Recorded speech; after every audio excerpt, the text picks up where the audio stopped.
En direct des studios de la radio FM 107 au 64 boulevard Hôtel-Levis, la Rivière-du-Loup. Le centre de services scolaires Kamouraska Rivière-du-Loup est heureux de vous présenter le balado Fiers de nos gens.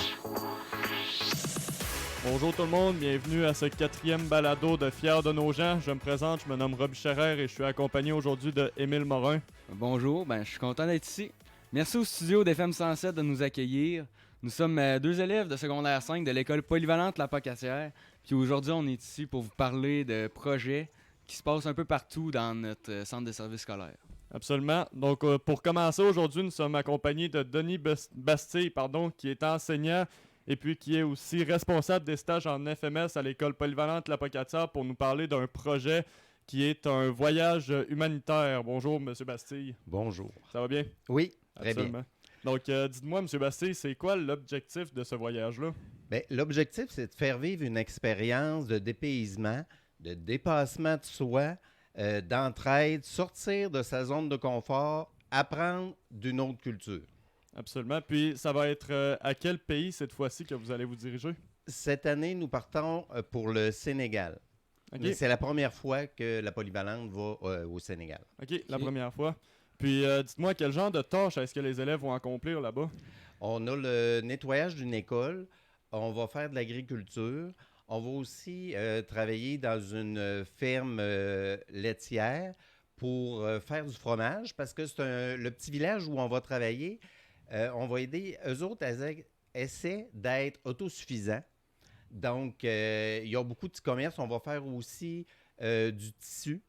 Et la teinture de tissu pour faire des vêtements là, qui vendent dans le pays. OK.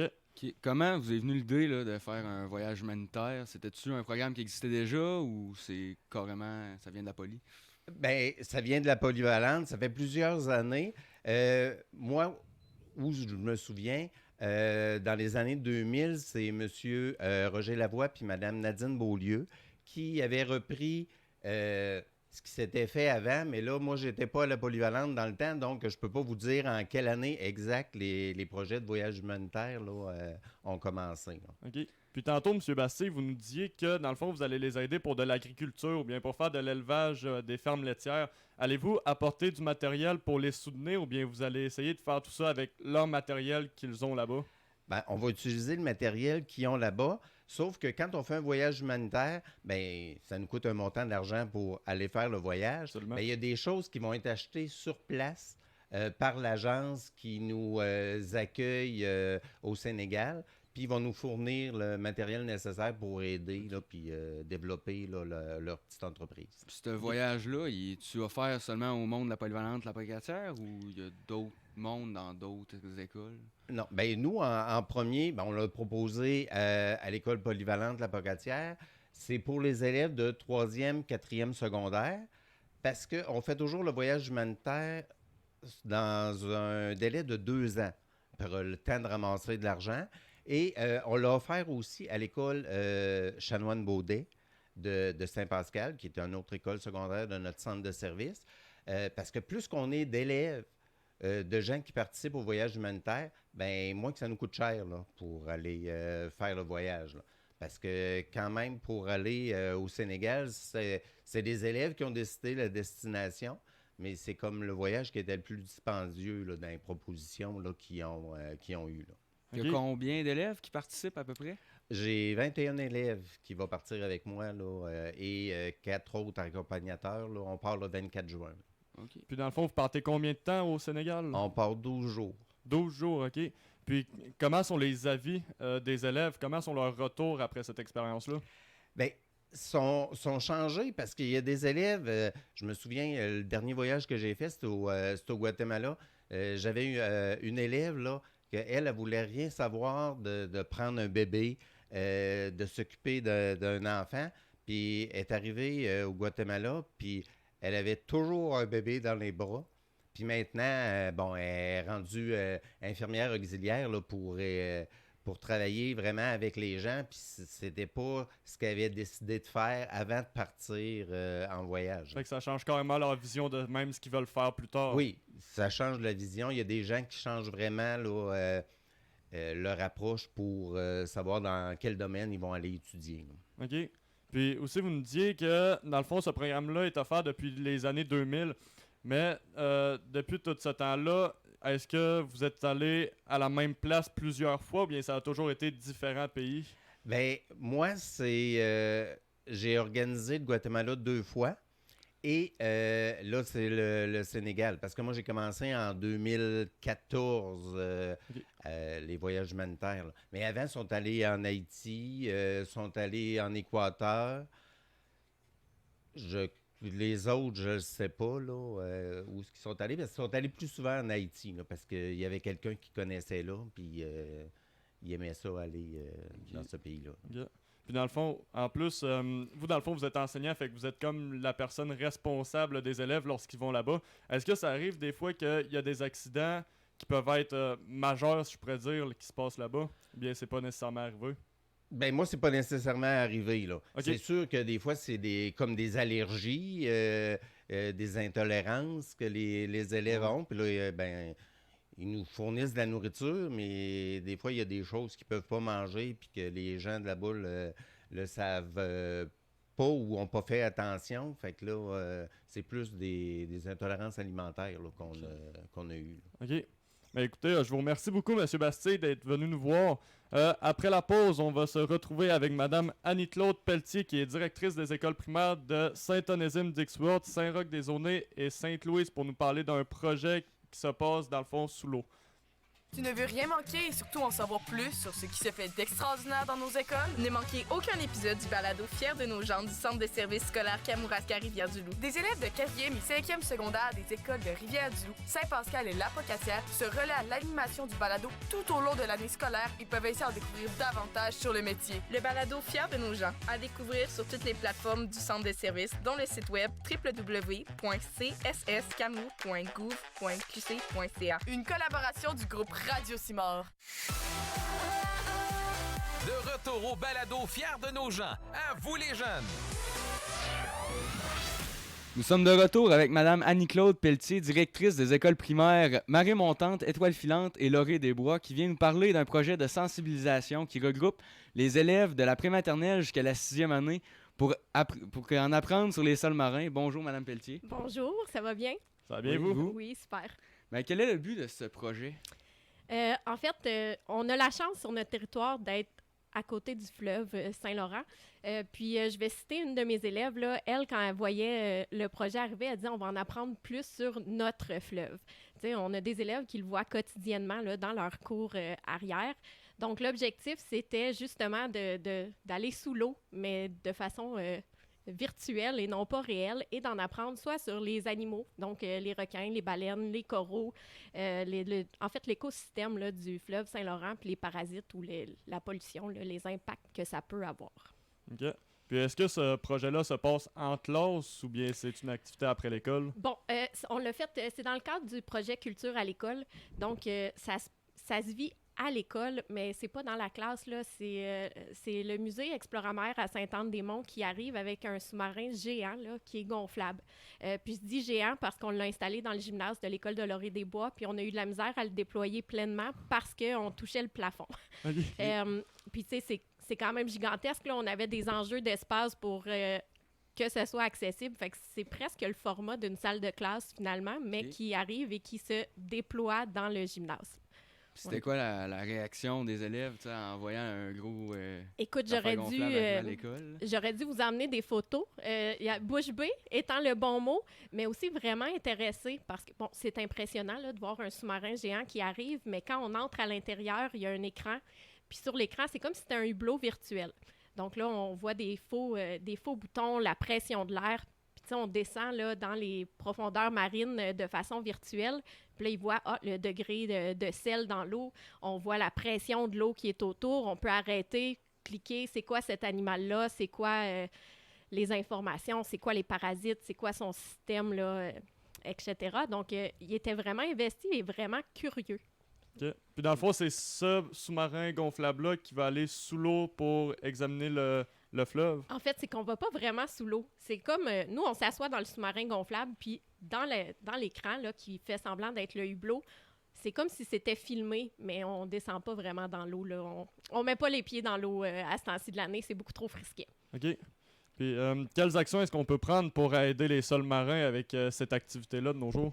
En fait, ce qui est ressorti beaucoup, là, c'est d'abord et avant tout d'éviter la surconsommation. Hein, on en jette trop et c'est aussi simple que de jeter nos déchets au bon endroit.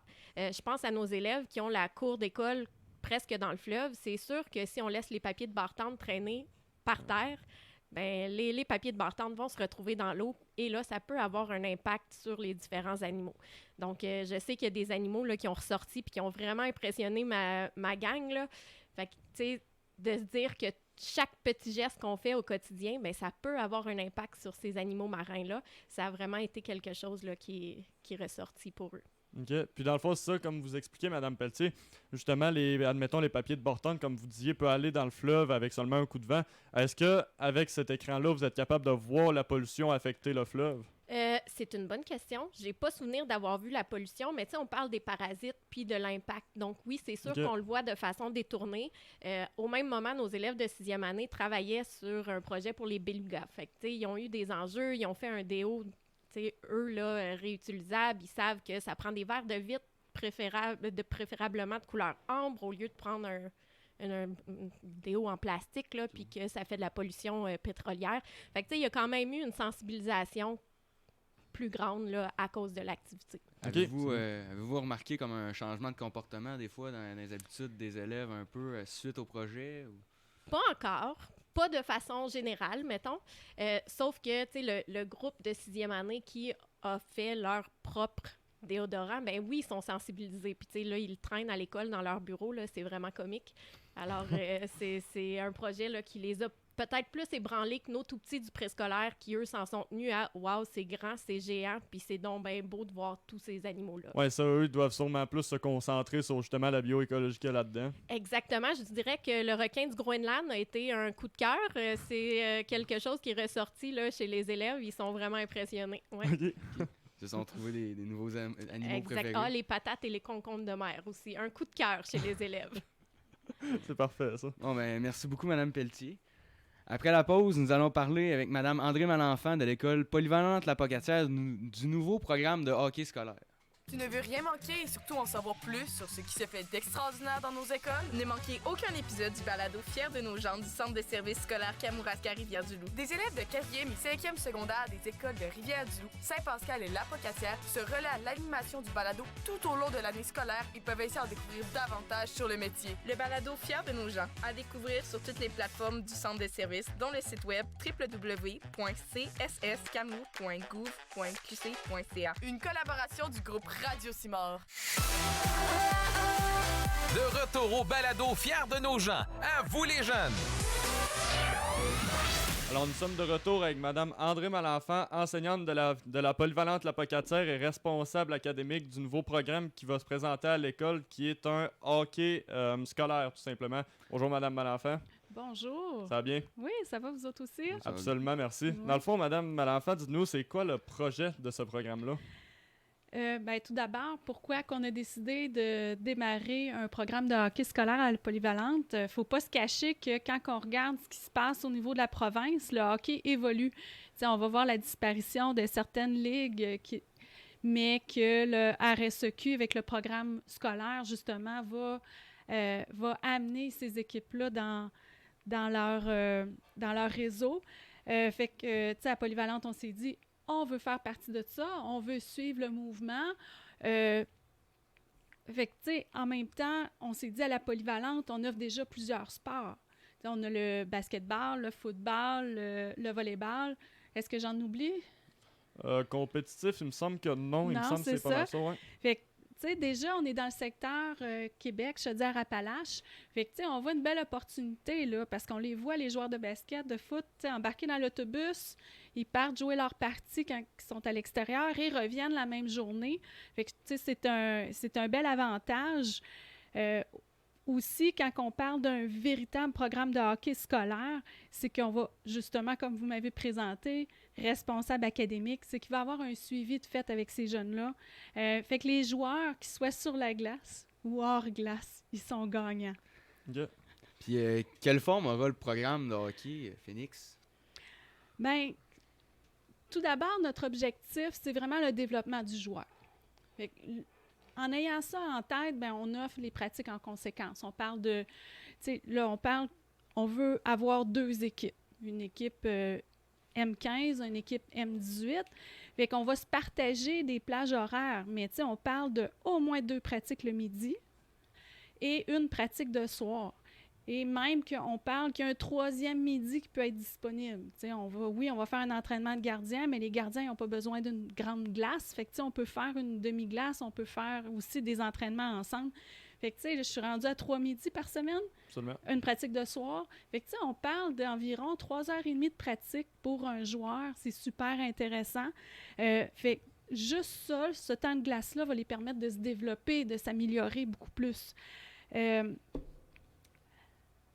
Puis en même temps, on projette aussi un joueur qui, par exemple, est encore un peu trop jeune, qui est en secondaire 1, puis on se dit, ben là, tu as besoin de te développer. Ben, c'est un jeune qu'on pourrait quand même affilier à l'équipe des Phoenix, lui offrir les pratiques du midi, puis ça permettrait de continuer son développement puis d'être prêt quand il va être rendu dans la catégorie M15. Même chose pour un joueur, s'il joue à simple lettre, mais que finalement, il continue à évoluer, puis peut joindre les Phoenix rendus en M18, bien, c'est un bel avantage pour ce jeune-là qui va avoir développé ses habiletés et qui va avoir plus de précision sur la glace grâce à ce nombre de pratiques-là. Okay. Sans oublier qu'à Polyvalente, on a un beau programme multisport. Fait que, dans les périodes de développement, ces jeunes-là vont avoir accès à être exposés aussi à une variété de sports. T'sais, on le sait que le développement de l'athlète passe aussi par différentes pratiques de sport. Je pense que nos enseignants d'éducation physique vont pouvoir aider de ce côté-là. Okay. Absolument. Puis, comme vous nous disiez aussi tout au long, Mme Malenfant, ces pratiques-là vont se durer pendant le midi et le soir. Ça veut dire que ça n'affectera pas leurs apprentissages scolaires, dans le fond. Effectivement, c'est un gros avantage. Je ne vous cacherai pas que, comme responsable de suivi académique, je fasse un suivi quand même, parce que ça va arriver que des parties extérieures vont se faire pendant une journée d'école. Okay. Mais justement, parce qu'ils vont manquer peut-être, on se dit, c'est une saison, c'est 24 parties. Absolument. Des parties à l'extérieur, ça veut dire qu'il va en avoir peut-être 12. Fait que si on calcule vite, c'est un maximum de 12 sorties durant l'année. Okay. Fait en même temps, en faisant les pratiques midi-soir, ben au moins, ces moments-là, ils ne rateront pas de période. Fait que, on limite l'impact sur... Puis, si par exemple, moi, je suis un joueur de hockey d'âge...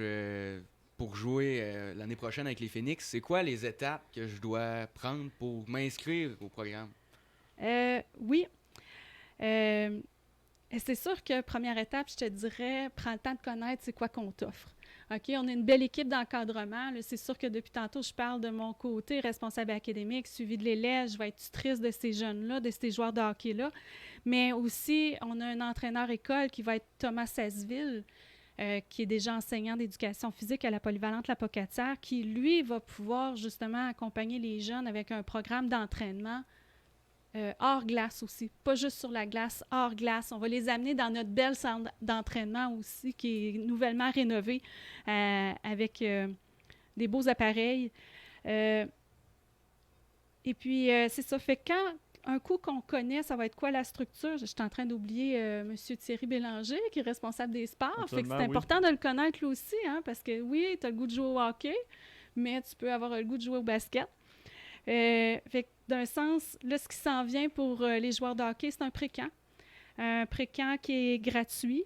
Fait qu'on parle de 3 pratiques par niveau.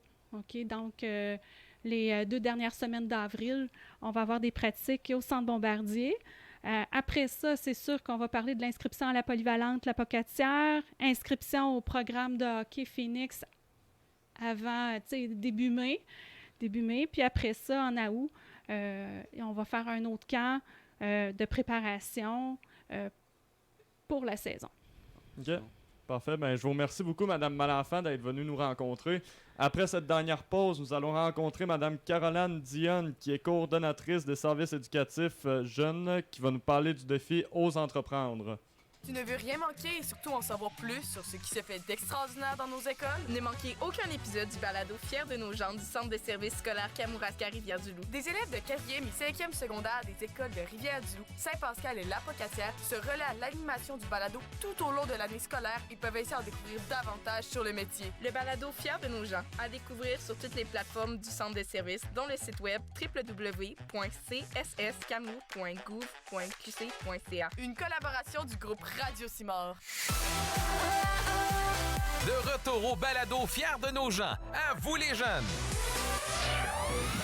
Nous sommes de retour en ondes avec Madame Caroline Dionne, coordonnatrice par intérim des services éducatifs jeunes, qui est ici pour nous parler du défi Ose entreprendre qui a lieu depuis quelques années dans notre centre de services. Bonjour Madame Dionne. Bonjour, ça va bien? Ça va bien, vous? Oui, merci. Comment marche le défi Ose entreprendre? En fait, le défi, premièrement, c'est un événement qui se déploie à la grandeur de la province. Puis ça, c'est vraiment un concours qui va viser le secteur scolaire, qui va toucher les jeunes de la préscolaire jusqu'à l'université. Puis en fait, comment ça fonctionne, c'est que le responsable local, normalement qui est M. David Ouellette, mais là, c'est moi qui le remplace présentement, il va envoyer, il y a comme une ligne du temps à suivre. Donc, à partir du mois de décembre, il y a une marche à suivre qui est envoyée aux directions et aux enseignants de comment est-ce qu'on fait pour déposer un projet aux entreprendre. Par la suite, les enseignants, bien évidemment, tout vient de la discussion avec les élèves, du besoin avec les élèves, parce que c'est vraiment les élèves qui sont mis en avant là, dans ces défis-là. Ils ont jusqu'au 12 mars pour déposer officiellement un projet qu'on va dire qui est conforme, donc qui répond aux règles d'Ose entreprendre. Par la suite, les projets qui sont retenus vont être envoyés à un jury. Cette année, notre membre du jury était composé de 3 personnes. Puis eux, en fait, ils vont analyser les projets puis ils vont les classer selon 5 catégories pour leur attribuer des points. Puis ça, ils ont 1 semaine pour lire les projets. Lorsqu'ils nous les remettent, bien, nous, ensuite, on fait une moyenne, on les classe pour déterminer les 3e places, les 2e places et les premières places, qu'on appelle finalistes, mention spéciale et lauréat local. Okay. Puis, il y a combien de projets cette année à peu près qui cette ont année, été présentés? Oui, cette année, il y a eu 58 projets qui ont été déposés. Puis ça touche environ 1700 élèves et une centaine d'enseignants et membres du personnel qui ont été impliqués dans ces projets-là. OK. Puis, quelles sortes de projets sont présentés au défi Ose entreprendre? Bien, les projets, c'est sûr qu'on parle des projets entrepreneuriaux. Donc, c'est vraiment 3 critères précis. Donc, le premier, c'est que c'est un projet qui doit répondre à un service. Ça doit être un projet qui peut être créer un produit, c'est-à-dire, ou créer un événement. Puis le but, c'est vraiment de répondre à un besoin d'un milieu, d'améliorer la situation. Puis si je peux faire des exemples avec nos lauréats locaux dont vous avez vu probablement les vidéos qu'on a fait, les annonces. Donc, si je parle de créer un produit, bien, on a eu la classe de Monseigneur Boucher, la classe d'adaptation scolaire, qui ont créé des chandelles parfumées, puis ensuite, ils les ont offerts soit par vente ou à l'ensemble du personnel. Donc, ça a vraiment répondu à un besoin. Par la suite, on a eu également un service qui a été offert justement à la polyvalente de la Pocatière, où est-ce qu'ils ont l'atelier de garage. Donc, en fait, les élèves ont leur petit atelier mécanique, ils ont un garage, ils réparent que ce soit tout ce qui est moteur, là, des tracteurs. Tout ce qui est mécanique, oui, ouais. c'est ça. Tout ce qui est... Puis par la suite, ils le réoffrent à la population. Ou ben, créer un événement avec l'école Jolie qui ont fait la La Fontaine en chansons, en fait. Là. Donc, ils ont fait des chansons dans le temps des fêtes là, pour améliorer la situation du public. Là. C'est toujours plaisant d'entendre les élèves chanter. OK, c'est le fun. Puis, tantôt, vous nous parliez d'un système de classement premier, deuxième, troisième. Qu'est-ce que les participants ont à gagner à ce défi-là? Ben, en fait, nos groupes qui terminent en finaliste, ils reçoivent, c'est sûr, un montant d'argent, soit pour la classe, pour l'école, tout dépendant du projet, avec un certificat. Même chose pour notre mention spéciale. Ils ont un petit montant d'argent supplémentaire, si je peux dire, avec pas une bannière, mais un certificat. Puis nos lauréats locaux, mais eux, étant donné qu'ils sont retenus comme lauréats locaux, mais on fait la visite là, avec un membre de la direction générale. On va surprendre les élèves dans la classe. On va prendre une photo avec un chèque géant. Ils reçoivent un trophée qui est l'insigne de Premier Tech, là, qui est une grosse entreprise. Donc, ça fit avec notre défi Ose entreprendre. Ils reçoivent également une bannière et un cadre avec leur certificat. OK. Puis nos lauréats locaux, ben en fait, eux, leurs projets sont soumis à un comité régional. Donc, en fait, leur projet est comme soumis à une étape supérieure pour peut-être être lauréat régional, puis éventuellement peut-être être lauréat national. OK. Dans le fond, comme une sorte de bourse, les montants d'argent? Oui, exactement. OK. C'est des bourses qui sont offertes. Ça peut être soit pour la classe ou bien pour l'école, tout dépendant comment a été utilisé le matériel pour le défi. OK. Bon, ben, merci beaucoup, Mme Dionne. Ben, voici ce qui conclut le balado Fiers de nos gens. Nous tenons vraiment à remercier toute l'équipe de FM 107 et le Centre de services scolaires pour nous avoir permis de vivre cette expérience. On remercie aussi tous nos invités et on vous dit à vous tous qui écoutent, à la prochaine. Merci beaucoup. À la prochaine. En provenance du studio FM 107 à Rivière-du-Loup, c'était le balado Fiers de nos gens du Centre de services scolaires Kamloops.